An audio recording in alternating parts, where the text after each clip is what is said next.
เปิดคลิปมามื้อนี้ก็บ่มีหยังเนาะสิมานำเสนอเมนูอ้อมกบไทยใต้ว่าซั่นซะจุเจ้าเอ้ยเขตทางใต้ทางสวรรค์ไทยผู้ไทยแล้วแม่นเข้าใจดีว่าซั่นซะมีข้าวเบื่อ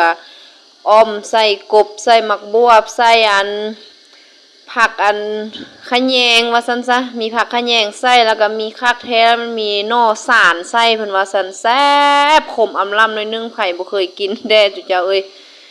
ค่อยนี่มาเป็นพายนี่ได้กินนี่คือว่าแซ่บยกโปแถมกอยเลยมื้อนี้หันกับพวกหันกะ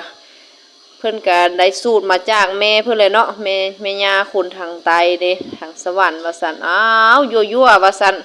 บอกเมียมากินข้าวยามเด้ออยู่บนเฮ็ดเวียกพี่ว่าซั่นไปติว่าว่ะ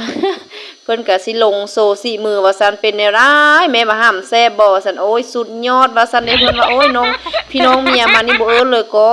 เอาจบคลิปเพียงส่ำนั้นเนาะเจ้าเนาะขอบใจที่รับชมคลิปเนาะกับเมนูอ้อมกบอ้อมเครียดไทยไตว่าซั่นซะ